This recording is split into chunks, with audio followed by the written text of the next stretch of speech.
Assalamualaikum warahmatullahi wabarakatuh. Halo Sobat Stika Syarsi Pontianak. Sebelumnya ada peribahasa nih yang sering banget kita dengar, yaitu tak kenal maka tak sayang. Walaupun udah kenalan tapi tak berujung sayang juga. Nah, kita kenalan dulu yuk. Sebelumnya perkenalkan, dengan saya Dede Amanda. Saya mahasiswa Stika Syarsi Pontianak dari Prodi S1 Keperawatan semester 4. Nah, pada podcast kali ini saya nggak sendirian nih. Saya juga ditemenin oleh teman sekelas saya. Boleh dong Bang, kenalan dulu. Baiklah, terima kasih Kak Dea.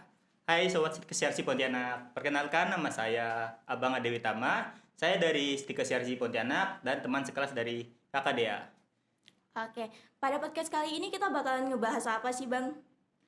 Baiklah, pada podcast kali ini kita akan membahas tentang perundungan.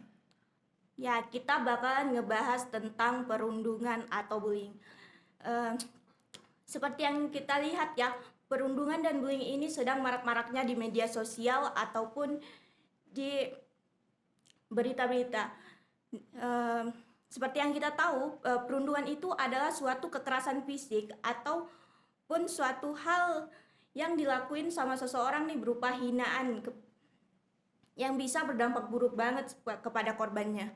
Kira-kira teman-teman tahu nggak sih definisi dari perundungan ini secara umumnya apa? Terus apa sih dampak yang bakalan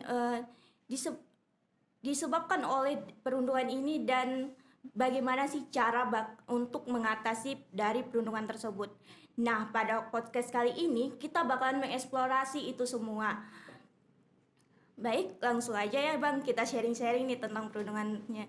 Ya. Menurut Abang nih, secara umum perundungan itu apa sih Bang?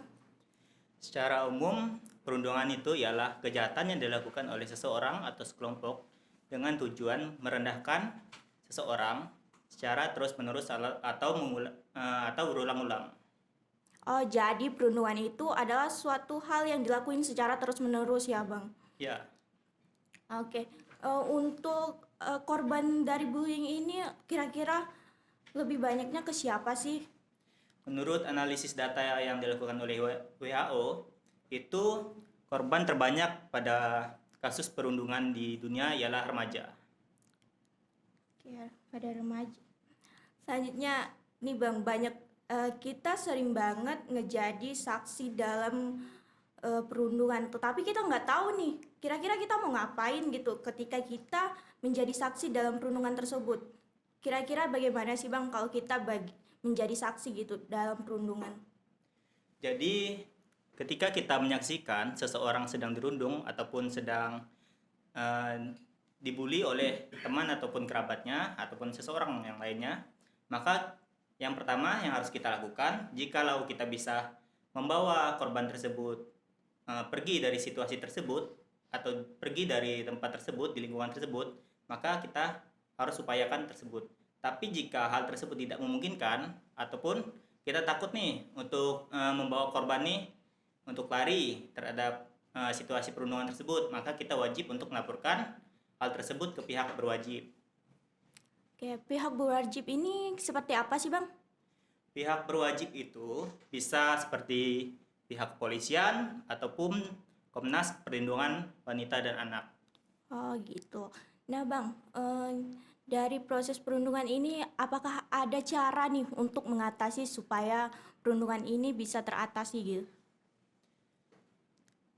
Cara untuk mengatasi perundungan yang akan terjadi ataupun yang sudah terjadi bisa saja kita lakukan dengan membangun program kerja seperti penyuluhan seperti edukasi penyuluhan terhadap bagaimana cara pencegahan ataupun dampak dan penanganan terhadap perundungan tersebut, atau juga kita bisa membuat seperti kelompok kecil gitu yang membahas atau tidak menerima perundungan tersebut seperti itu. Bang, untuk pelakunya sendiri apakah itu mereka akan mendapatkan sanksi? Baiklah, untuk sanksi tersebut, jika pelaku perundungan masih sekolah ataupun melakukan aksi perundungan di sekolah, maka akan diberikan tindakan tegas ataupun tindakan disiplin dari sekolah. atau bisa saja dia di DO dari sekolah tersebut. Tapi jika itu terjadi di lingkungan masyarakat, kemungkinan besar itu akan dijatuhi tuntutan hukum seperti di penjara. Nah, untuk tanda-tanda nih orang yang mengalami perundungan, apakah ada, Bang? Untuk tanda-tanda orang tersebut telah mengalami perundungan, itu sebenarnya ada banyak ya tanda-tandanya. Salah satunya bisa jadi seseorang tersebut nilai akademisnya akan menurun, yang pertama. Yang kedua, dia akan mengurung diri dari lingkungan sekitar.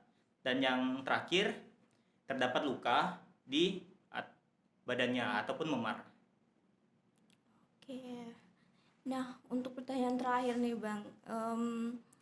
Kira-kira media sosial itu bisa nggak sih ngedukung untuk korban bullying ini? Media sosial, lagi-lagi kita ngomongkan media sosial. Itu sebenarnya ada sisi positif dan juga sisi negatifnya. Jika di dalam posisi positifnya, korban perundungan tersebut akan membantu menghilangkan traumanya dengan bercerita dengan netizen-netizen yang baik yang akan membantu atau memberikan pendapat terhadap korban perundungan tersebut. Tetapi jika kita ngomongkan di sisi negatifnya, maka korban perundungan bisa saja mendapatkan cacian atau mungkin perundungan yang lebih parah daripada yang dirasakannya di lingkungan sekitarnya. Jadi media sosial ini bisa juga menjadi dukungan untuk korban bullying, tetapi juga mempunyai dampak yang negatif ya untuk korban dari bullying itu. Ya, benar. Baiklah, terima kasih Bang Ade yang sudah mau ikut berbagi cerita, sharing-sharing bareng kita pada podcast kali ini. Saya pamit undur diri. Wassalamualaikum warahmatullahi wabarakatuh.